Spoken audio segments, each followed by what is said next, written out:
Hi everyone, my name is Brian Steele and welcome to the Steele Method. Today we're going to talk about a simple idea, but actually isn't quite so simple, and that is that change is constant. Now, we're only looking at the physical world, not about the ideas that we create in our human brains, but just about the nuts and bolts of the physical world. Am I the first person to talk about this? Well, of course not. In fact, this was a heavily debated topic in early ancient Athens. So before Socrates, Plato, and Aristotle, there was a group of thinkers called pre-Socratic thinkers. And we don't have anything written down from them, but we do, by the time Plato comes along, we do have a written record. And so we look to Plato for examples of what these early thinkers had to say. Heraclitus is supposed to say that all things are in motion and nothing at rest. He compares them to a stream of a river and says that you cannot go into the same water twice. So we use the word river, consistently use the word river, but the thing we're describing is in fact in a constant state of change. We look at the river, we see the water, but that water ain't there anymore because it's moved on. Marcus Aurelius. We are now almost 700 years later. We are in the Common Era, and this is what he said about change. Nature which governs the whole will soon change all things which thou seest, and out of their substance will make other things, and again other things from the substance of them, in order that the world may be ever new. Now, what's really cool about this is that he's using language that's very similar to modern systems theory. And the idea being that you have a system set, right? You draw a circle and you figure out all the things that are involved in that system. You populate the set, but that's not what's true about the system. What's true about the system is what happens when the parts interact and create something new. That is what's true. Francis Bacon.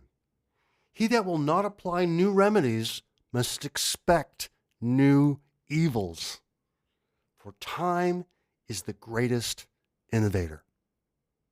You can go ahead and deny change. You can say it's not happening. It was good enough for right? That kind of mentality, but you're going to end up being disappointed. Edmund Burke. A state without the means, so now we're talking about a political state, so we humans get together, we organize.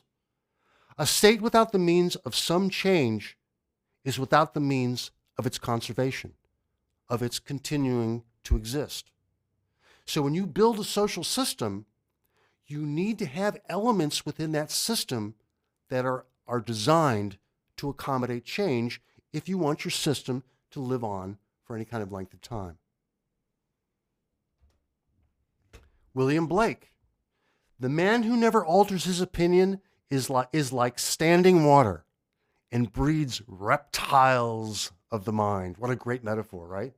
Yeah, you go ahead and have you can have your denial of change, but the opinions that you hold that are clinging on to old ideas, you're going to end up creating problems, reptiles of the mind, because you're failing to accommodate change. Charles Darwin. We are always slow in admitting any great change of which we do not see the intermediary steps. So clearly he's talking about his theory of evolution, and that during our relatively short lifespans, we don't see the kinds of things that he's talking about because they happen over long periods of time. And so people are quick to say, we're not from monkeys, because they don't want to have a conversation about the fact that the discussion we're having isn't about what happens over 100 years at a time. It's what happens over 1 billion years at a time. Mr. Suzuki, without accepting the fact that everything changes, we cannot find perfect composure. But unfortunately, although this is true, it is difficult for us to accept it. because we cannot accept the truth of transience, we suffer. So now he's talking about interpersonal. He's talking about within yourself. You either figure out a way to accommodate change, or you are going to experience suffering. Isaac Asimov, scientist, also science fiction writer. If you're into science fiction, make sure you read this guy's books. You'll love them. It is change, continuing change, inevitable change, which is the dominant factor in society today. No sensible decision can be made any longer without taking into account not only the world as it is, but the world as it will be. This, in turn, means that our statesmen, our businessmen, our everymen must take on a science-fictional way of thinking. It isn't good enough to hold on to the past. You have to allow for the accommodation of change. So another way of talking about this is that the human unconscious resists change. Well, what am I talking about? I'm saying that the job of our unconscious is to protect us. It screws up all the time. It makes mistakes. But one of the things that it tries to do is prevent us from seeing change, because change is understood as destabilizing. And so our unconscious protects us from change. So now we're not talking about philosophy. Now we're getting into neuroscience, the nuts and bolts of the stuff that's between our ears. This is from the Journal of Cognitive Neuroscience. And the title of the article is Protecting the Self, which is what the unconscious does, the effect of social evaluative threat on neural representations of the self. What kind of things threaten that? And one of the things is change. The good news, ladies and gentlemen, is that denial of change is free. You don't have to accommodate change. You just simply deny that it ever happens. Well, but of course, Mr. Suzuki would disagree, right? Mr. Suzuki would say, okay, well, fine, go ahead and deny change, but the result will be personal suffering. Another way of talking about it is that the human conscious seeks stability. We want to see things that we recognize. Unfortunately, that is a benefit because it allows us to make sense of the chaos, but it's also a curse because it prevents us from seeing things. So what are some of the examples of change that we don't see? Well, what's more stable than a mountain, right? You can't move a mountain, as they say. Well, the fact of the matter is that you go to geology class and you're going to learn that that mountain didn't used to be there. You know, the planet of Earth has changed a lot over its time of its existence. And I learned about this firsthand. I used to do these solo backpacking trips. I'd get flown into a wilderness area and then hike 10 days out to the nearest road. And one of the things that happens when you're left to your own devices and you're, be able to calmly sit around and interact with your environment is you start to notice that the mountains speak. And what I'm talking about is that the mountains themselves are in a state of change. It's tectonic plates. And once the mountain gets up to the tippity top, parts of it calve off. And you can hear that happening. Probably the most dramatic example of that is around Glacier Park, where instead of the mountain, the two plates doing this, it's like this, right? So there's this cliff, and then there's you down here in the park. So if you're facing north, the cliff is way up there, and you're down here. Now, there's a real reason why the trail doesn't go up against the edge of up at the base of that cliff, because there's constant flow of giant rocks falling. And you can hear them. You more than hear them. You can feel them hitting the ground. And you realize how close you are to getting squashed like a bug. The mountains, they are all moving. Now we're going to talk about the small and the very, very quick. We think of an atom as a ball, but that's not really true, is it? We know atoms are made up of parts. We've got a nucleus, we've got electrons running around. And when we draw a ball to represent an atom, we're essentially saying that electron or those electrons are flying around so fast that for all intents and purposes, they are all places at all times around that nucleus. And that's why we draw them in terms of a ball.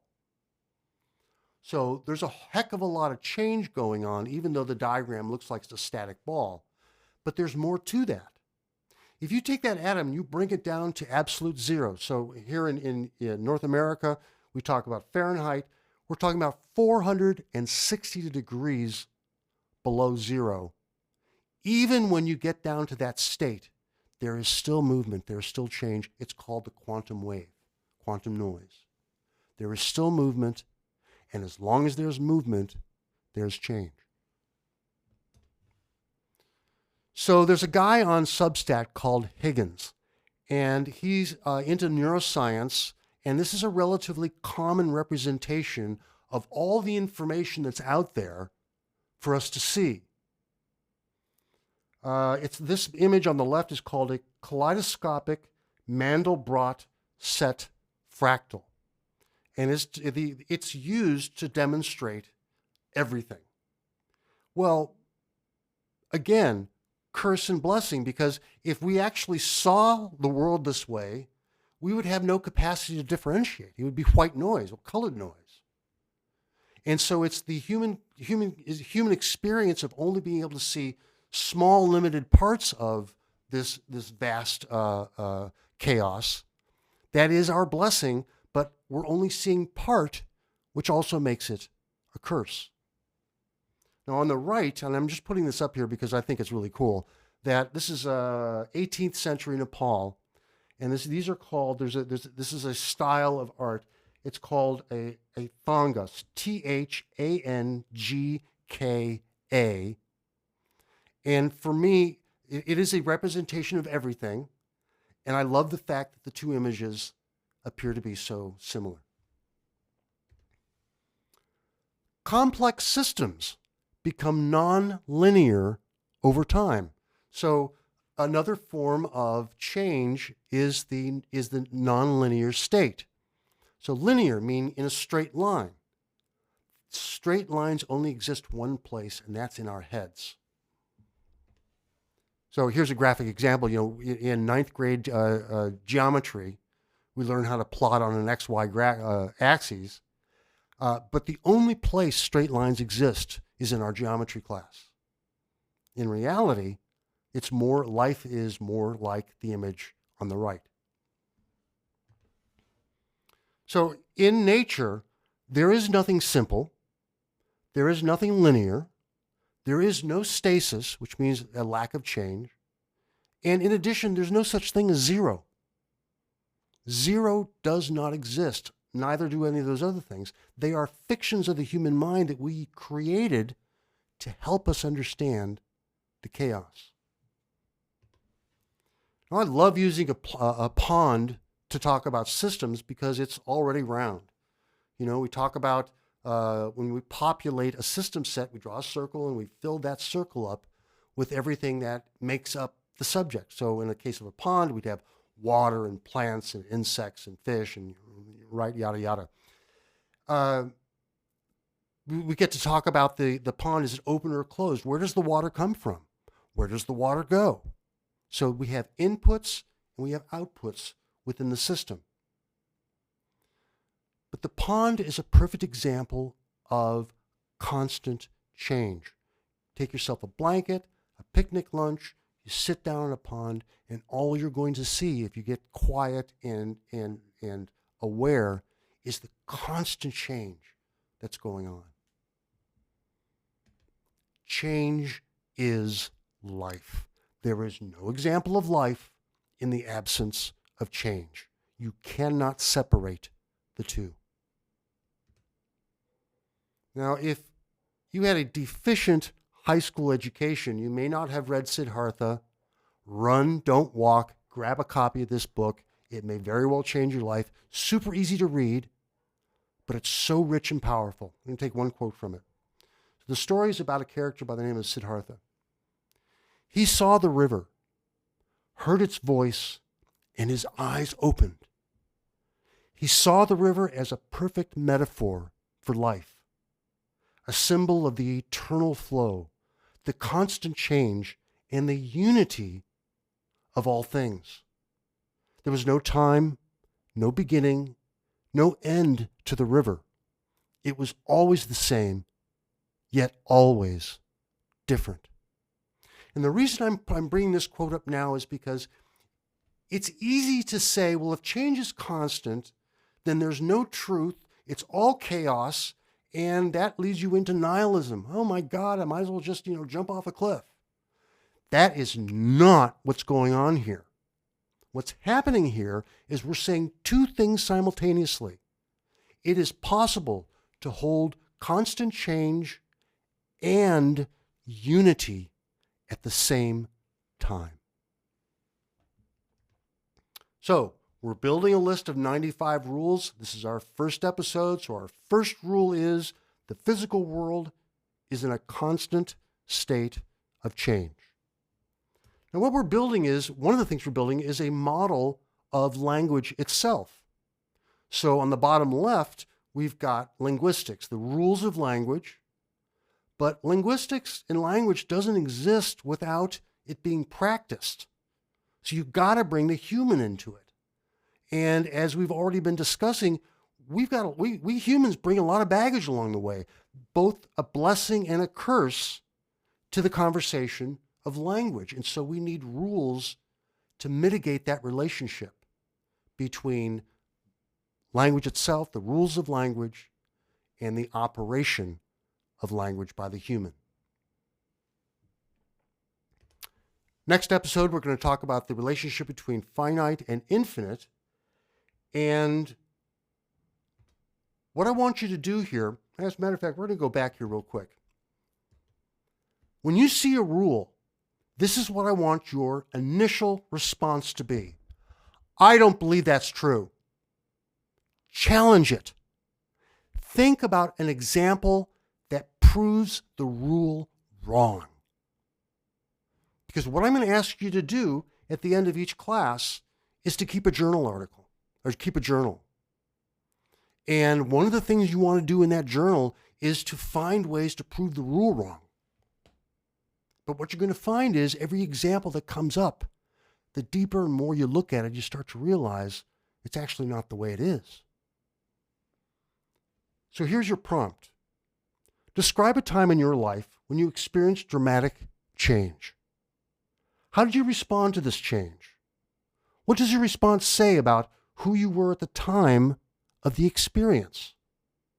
Have you changed as a person since then?